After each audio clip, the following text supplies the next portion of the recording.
2, 1.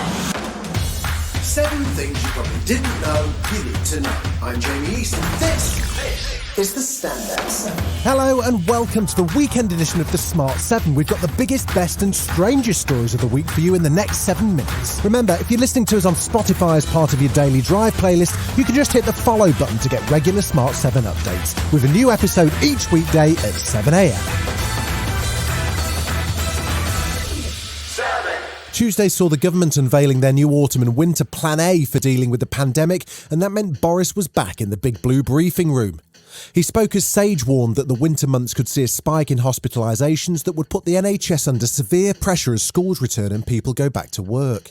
Boris says the vaccination programme has made a real difference, which puts the British people in an incomparably better place to fight COVID this year. The result of this vaccination campaign is that we have one of the most free societies and one of the most open economies in Europe. And that's why we're now sticking with our strategy. In essence, we're going to keep going. The Plan A strategy is driven by booster shots for people aged 50 and over, those in care homes and for frontline health and social care workers.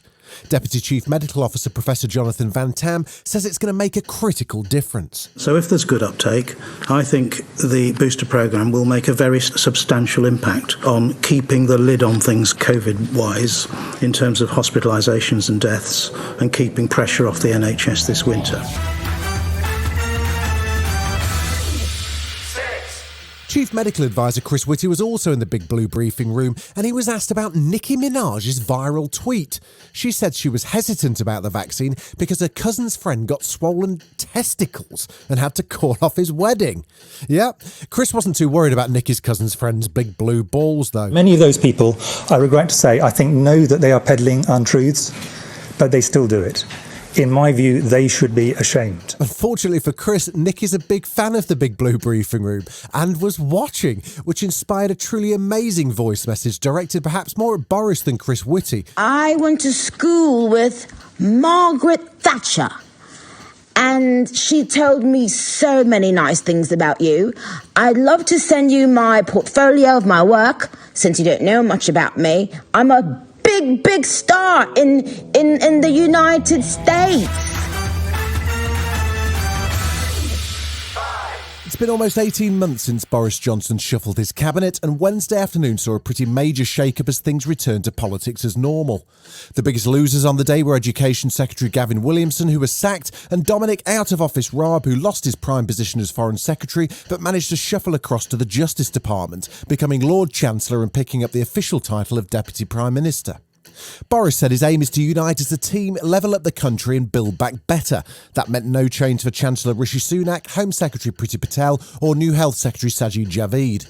It did mean a new job for Liz Truss as Foreign Secretary, and former Minister David Gauke says that puts her in a strong position for the job of future Prime Minister. I think she would be a contender. So if the Prime Minister were to fall under a bus, I think Liz Truss would want to be a contender there, and she is very popular with the Conservative grassroots. Nadine Sahawi was promoted to Education Secretary, while Housing Secretary Robert Jenrick was fired to be replaced by Mr Fix-It Michael Gove. Nadine Doris moves to Culture Secretary, while Oliver Dowden becomes co-chairman of the Conservative Party. Conservative MP Sir Bob Neal was particularly annoyed to see Lord Chancellor Robert Buckland get the heave-ho, however. This is unfortunately just a case of collateral damage. There is no good reason, other than that apparently he seems to have needed to make some space. She broke a whole load of records this weekend and had 9.2 million people watching Channel 4 on Saturday night as she won the US Open. She's 18-year-old Emma Raducanu, and she won 9 games in a row to come from qualifying all the way to winning the tournament, the first British woman to win a Grand Slam title in 44 years. She was commended by the Queen for her outstanding performance, and also by Boris and a whole host of tennis greats, including Martina Navratilova, who was genuinely impressed by her talent. First qualifier ever to win either women's or men's major.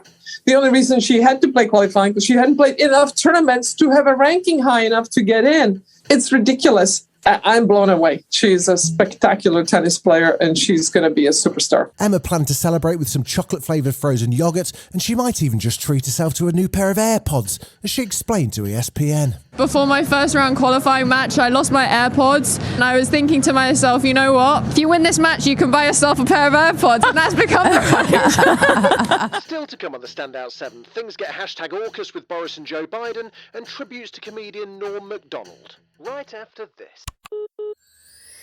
You're listening to the Smart 7. If you're enjoying it, you might also like the Smart 7 Ireland edition. Just search and follow us on your favourite podcast platform.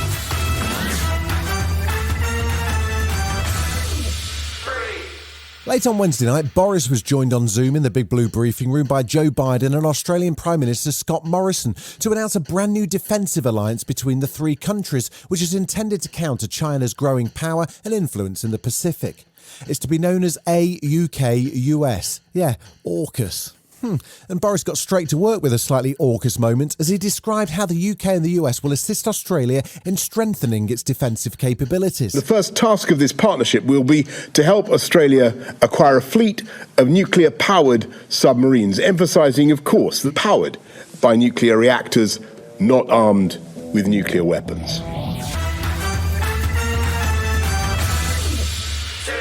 Thursday was a great news day for one man in particular, Piers Morgan. He got himself a new job. He signed a big deal with Rupert Murdoch, which will see him hosting a show on the brand new TV station called Talk TV in the UK from next year, which will also air on Fox News in the US and Sky News Australia.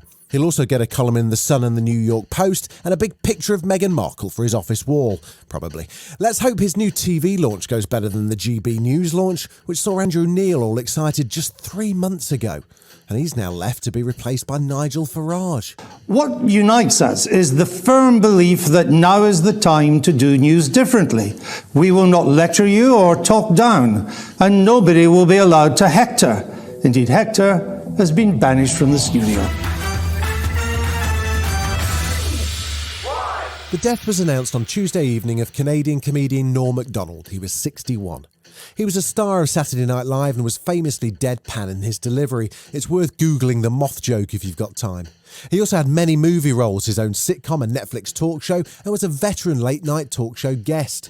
The one thing he wouldn't have wanted was people talking about him losing his battle with cancer. He'd been living with the disease for nearly a decade without telling a single soul.